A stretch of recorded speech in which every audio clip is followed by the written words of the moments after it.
located roughly halfway between Lake Van, to the southwest in Turkey, and Lake Shirvan to the northeast in Armenia. The Ararat Mountains dominate the Armenian highlands. The Ararat Mountains are located within the southern end of the Ararat Plain, and they thus create a fertile agricultural zone with a temperate climate.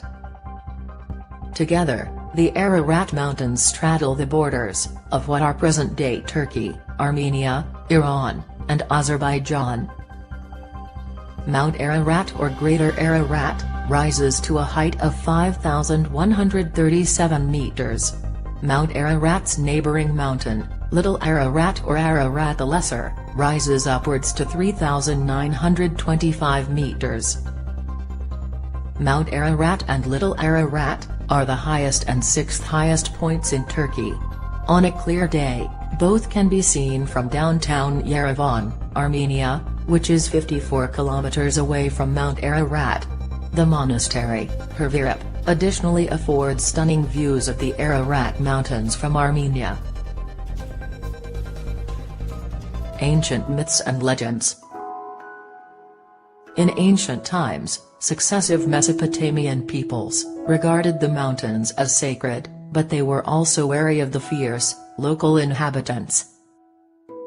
The Sumerians, Akkadians, and Assyrians each believed that Mount Ararat was not only the home of their gods, but also the source of their civilizations, as the waters of the Tigris and Euphrates rivers flowed downwards from the mountain to fertilize the lands adjacent to their cities and settlements.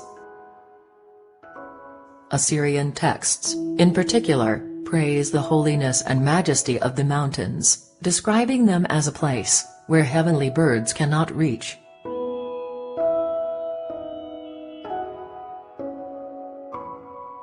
Mesopotamians, however, also associated the mountains with the fierce tribes that inhabited Mount Ararat's slopes. Regularly, they raided Mesopotamian villages and settlements.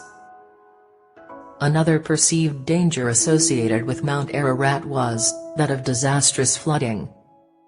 Sumerians, Akkadians, and Babylonians each had their own flood account, but they all in turn referenced the mountains of Ararat as the place in which their respective heroes found refuge after surviving torrential rains and perilous waters.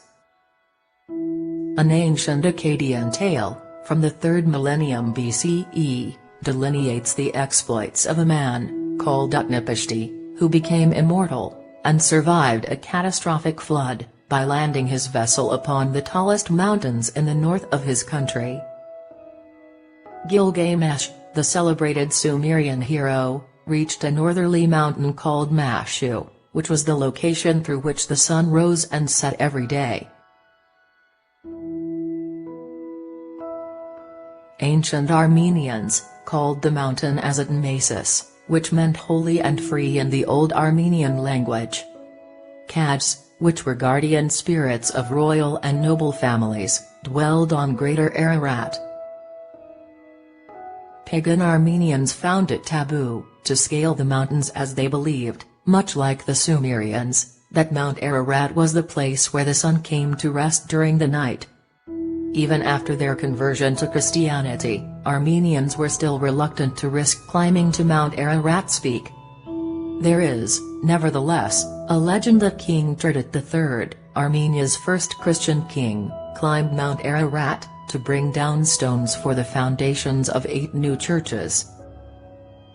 Armenians have many myths and legends about the base of the Ararat Mountains, many of which predate Christianity, and include dragons, snakes, and other reptilian monsters. These myths and legends are strongly correlated with the volcanic steam, ash, and black waters that spewed forth out of Mount Ararat during eruptions and earthquakes.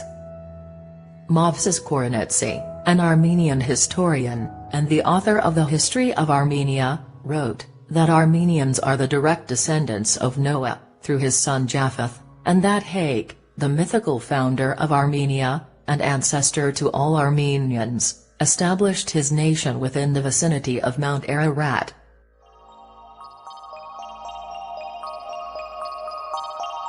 Mount Ararat in scriptural and historical texts. There is much historical speculation as to when and how the biblical story of Noah and the Great Flood first became associated with Mount Ararat. Some linguists contend that Ararat is merely a variation of Urartu, which was the leading ancient polity to the north of Assyria during the Iron Age. The Hebrew Book of Jubilees, composed around 100 BCE, related that Noah's Ark was located on Mount Lubar in the land of Ararat.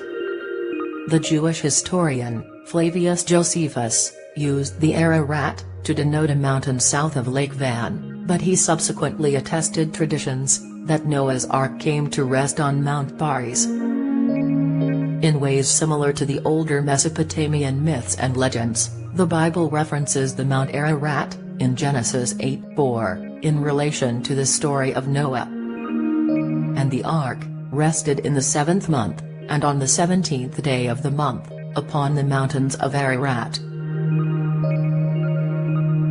The Quran is explicit in naming the mountain upon which Noah's Ark landed as Mount Judi and not Mount Ararat. A voice cried out, "Earth, swallow up your waters.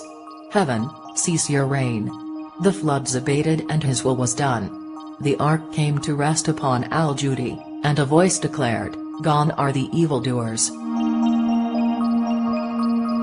The Arab geographer, Ibn Qardadbeh, and the Arab historian, Abu al-Husayn Ali al-Masudi, both asserted that the ark came to rest in Assyria, not too far from one of the sources of the Tigris River.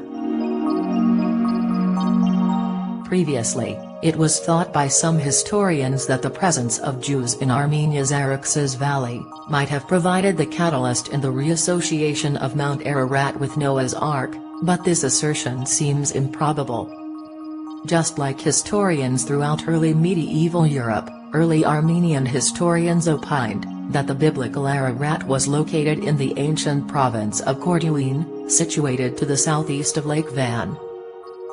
Today this area is part of modern Turkey, and close to the source of the Tigris River and the city of Cizre.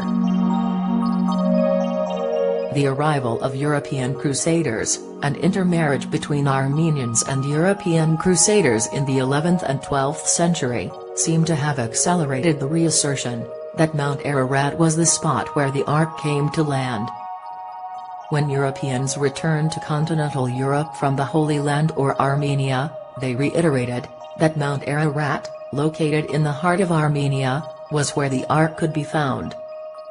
It is worth noting that in later times, Mount Ararat marked the frontier between Turkey and Iran between 1600 to 1800. Association with Armenian people and culture. For thousands of years, the Armenian people have utilized the Ararat Mountains as emblems of their national and cultural identity. Appearing frequently in modern material culture, on everything from t-shirts and bumper stickers, to wooden sculptures and necklaces, Mount Ararat has also graced Armenian currency, stamps, and its 3 coats of arms since 1918. Although Armenians see Mount Ararat as a symbol for their deep losses and tragedies in the 20th century, as it currently lies within the borders of Turkey, they also view the mountains as intricately connected to their faith, religious beliefs, and artistic traditions.